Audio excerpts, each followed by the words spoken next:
श्री गुरुदेव दत्त. महाभारतात कोणत्या युद्धाचे वय किती होते? श्रीकृष्ण आणि पांडव किती वर्ष जगले?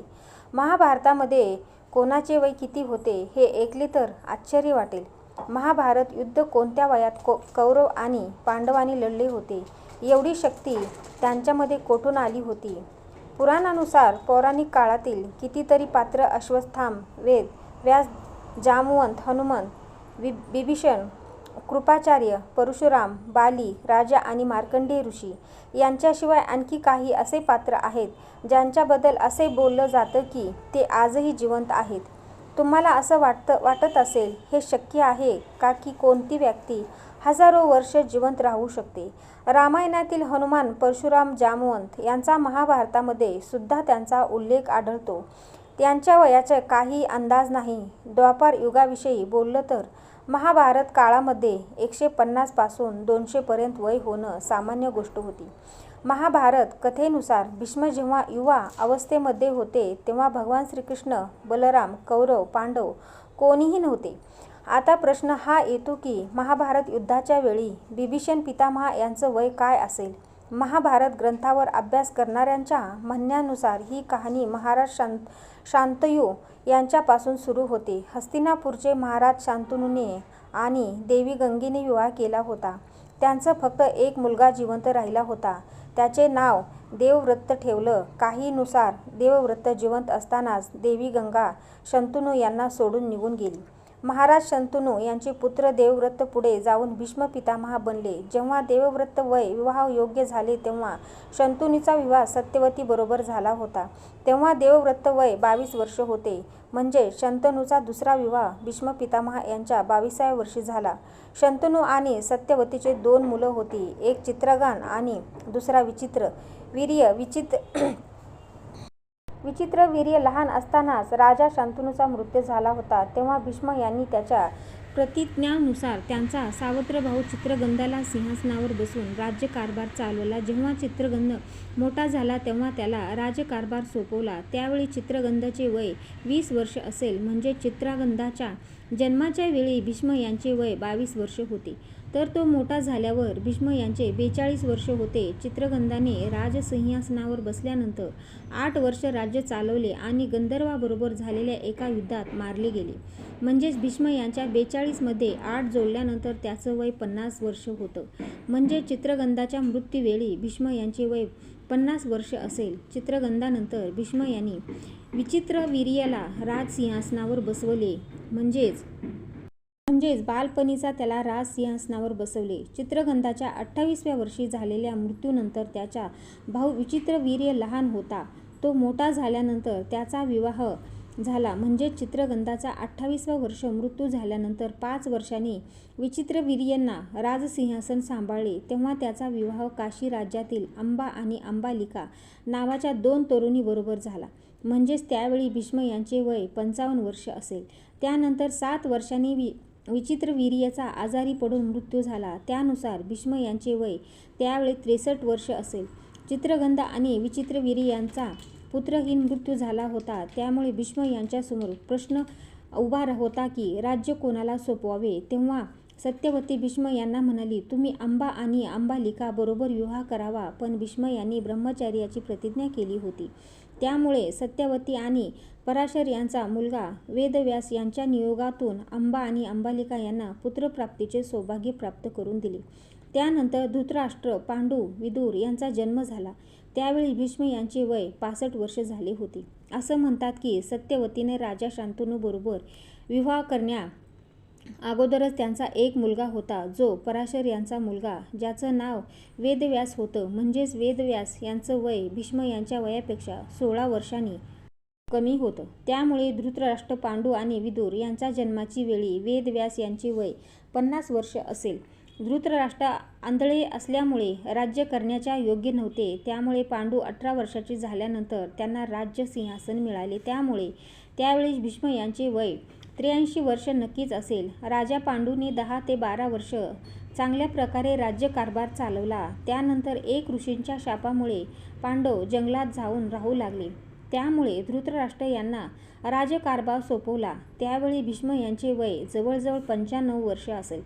त्यानंतर 4 ते 5 वर्षानंतर दुर्योधन आणि युधिष्ठिर यांचा जन्म झाला. त्यामुळे 5ही पांडवांच्या जन्मानंतर भीष्म यांचे वय 100 वर्ष नक्कीच असेल. युधिष्ठिर आणि दुर्योधन यांचा वयामध्ये 1 किंवा 2 वर्षाचे अंतर दिसून येते. पांडव विद्या प्राप्त करून जेव्हा युवा अवस्थेत येतात तेव्हा दुर्योधन आणि शकुनीचे त्यांना लक्षग्रहामध्ये जाळून मारण्याची योजना बनवली, पण पांडव वाचले. त्यावेळी युधिष्ठिरचे वय 20 वर्षा आसपास होते, म्हणजेच भीष्म यांचे वय 120व्या आसपास होते. त्यानंतर 12 वर्ष पांडवांना दुःख सहन करावे लागले. त्यानंतर त्यांना काही राज्य देण्याविषयी बोलले गेले. त्यावेळी युधिष्ठिरचे 32 वर्ष म्हणजेच भीष्म यांचे वय 132 वर्ष असेल.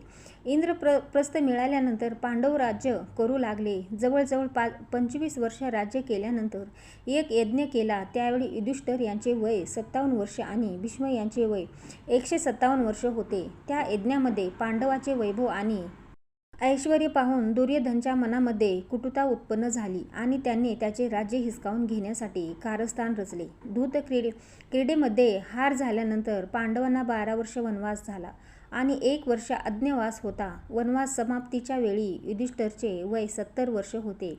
वनवास आणि अज्ञातवास संपल्यानंतर काही काळ दोन्ही पक्षाचा ठरवण्यामध्ये वेळ गेला आणि त्यानंतर महाभारत युद्ध ठरले. कुरुक्षेत्रामध्ये हे युद्ध 18 दिवस चालले. त्यावेळी महाभारत युद्धामध्ये भीष्म पितामह यांना बाणाची शय्या मिळाली आणि त्यानंतर त्यांनी त्यांच्या शरीराचा त्याग केला. त्यावेळी त्यांचे वय जवळजवळ 170 वर्ष होते. भीष्म पितामह यांचे वय नक्कीच जास्त होते, पण काही लोकांपेक्षा नाही. या युद्धामध्ये त्यांचे काका आणि सुद्धा घेतले होते. बालिका भीष्म पितामह यांचे वडील शांतनू यांचे मोठे भाऊ होते. त्या दोघांपेक्षा एक मोठा भाऊ होता देवापी, पण त्याचा जास्त उल्लेख कुठेही सापडत नाही. त्यामुळे बालिकेचे वय त्यावेळी 200 वर्ष तरी असेल. जसे आपल्याला माहीतच आहे की भीष्म पितामह सामान्य व्यक्ती नव्हते, ते मनुष्य रूपामध्ये देवता वसू होते. भीष्म पितामह यांना त्यांच्या वडिलांकडून इच्छा मरणाचा वरदान मिळाला होता आणि त्यांनी ब्रह्मचर्याचे पालन करून योग्य विद्येद्वारे आपले शरीर ताकदवान ठेवले होते. त्यामुळे त्यांचे आयुष्य मोठे होते. त्यामुळे इतरांच्या वयात अंदाज लावता येत नाही. जसे की द्रोणाचार्य वय भीष्म पितामह यांच्यापेक्षा कमीत कमी 50-60 वर्ष कमी असेल, म्हणजेच 110च्या आसपास असेल. आणि पांचाल नरेश, द्रुपद तसेच मत्सरेशा विराट सुद्धा जवळपास त्याच वयाचे असतील. जेव्हा भीष्म पितामह यांनी देहाचा त्याग केला त्यावेळी त्यांचे वय 170च्या आसपास आहे.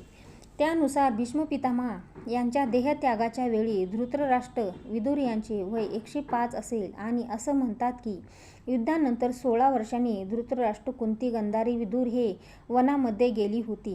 तेच 2 वर्षानंतर संजय हिमालयात गेले होते आणि विदुरने देहत्याग केला होता. त्यानंतर धृतराष्ट्र, गांधारी, कुंती यांचे आयुष्य एकाच वेळी संपले होते. त्यावेळी धृतराष्ट्र आणि विदुर यांचे वय 123 होते. कुंती आणि गांधारी वय त्यावेळी 118च्या आसपास मानले जाते. आता बोलूया महाभारतातील सगळ्यात मोठे भगवान श्रीकृष्ण यांच्या वयाविषयी. जेव्हा कुरुक्षेत्रामध्ये युद्ध सुरू झाले तेव्हा कुरुक्षेत्र युद्धामध्ये भगवान श्रीकृष्ण यांनी अर्जुनाचा रथ चालवला. महाभारत युद्धाच्या पहिल्या दिवशी भगवान श्रीकृष्णाच्या यांचे वय 89 वर्ष 8 महिने 4 दिवस होते आणि अर्जुनाचे वय 88 वर्ष 22 दिवस एवढे होते. भगवान श्रीकृष्ण यांनी अर्जुनाला भगवद्गीतेचे उपदेश दिला. बाकी पांडवाविषयी बोललो तर महाभारत युद्धाच्या वेळी भीम एकूण 89 वर्ष आणि युधिष्ठिरचे वय 90 वर्ष, सहदेव आणि नकुल 87 वर्षाचे होते. द्रौपदीचे वय सुद्धा नकुलप्रमाणे 86 वर्ष होते. महाभारत युद्धाच्या वेळी कर्णचे वय 93 वर्ष मानले जाते, कारण कर्ण युधिष्ठिरपेक्षा 3 वर्षांनी मोठे मानले जातात आणि असं मानलं जातं की कौरव युधिष्ठिरपेक्षा 4 वर्षांनी छोटे होते. त्यामुळे जेव्हा महाभारत युद्धामध्ये सगळे कौरव मारले गेले त्यांचं वय 86 वर्षाच्या आसपास असेल. महाभारत युद्धाच्या 36 वर्षानंतर यदुवंशाच्या विनाशामुळे दुःखी होऊन भगवान श्रीकृष्ण यांचे मोठे भाऊ शेषनागाचे अवतार बलराम यांनी 128व्या वर्षी देहत्याग केला होता. भगवान श्रीकृष्णांनी 187 वर्ष 3 महिन्याच्या वयामध्ये गोलोकधामाला प्रस्थान केले होते. वेदव्यास यांचे वय महाभारत युद्ध सुरू झाले तेव्हा 154 वर्ष होते आणि त्यांचा 36 वर्षांनंतर भगवान श्रीकृष्ण यांनी देहत्याग केला. त्याचं वय 190 वर्ष होतं. जेव्हा द्वारकेवरून परत येत अर्जुन त्यांना भेटायला गेला होता. भगवान श्रीकृष्ण यांच्या देहत्यागामुळे दुःखी होऊन अर्जुनाने मुक्तीचा मार्ग विचारला होता. तेव्हा अर्जुनने इतर भावांना भगवान श्रीकृष्ण यांचा देहत्यागाची बातमी आणि वेदव्यास यांचा सल्ला सांगितला होता. त्यानंतर भगवान श्रीकृष्ण यांच्या वियोगामुळे दुःखी झालेले पांडवांनी त्यांचे राज्य अभिमन्यूच्या मुलगा परीक्षितीला सोपवून द्रौपदीसहित स्वर्गरोहाच्या मार्गावर प्रस्थान केले होते. त्यावेळी युधिष्ठिरचे 128 वर्ष होते, भीमचे 127 वर्ष, अर्जुनाचं वय 126 वर्ष आणि नकुल सहदेवचं वय 123 वर्ष आणि द्रौपदीचे वय सुद्धा 122 वर्ष होते. हिमालय स्वर्गरोहणाच्या वेळी एक एक करून सगळ्या पांडवांनी त्यांच्या देहाचा त्याग केला होता. फक्त युधिष्ठिर सहर्षिर स्वर्गामध्ये पोहोचले होते. अशा प्रकारे महाभारतातील या महान पात्रांनी त्यांचे पात्र निभावले होते. महाभारतामध्ये असलेले इतरही पात्रांचे वर्णन केलेले आहेत. मला आशा आहे की तुम्हाला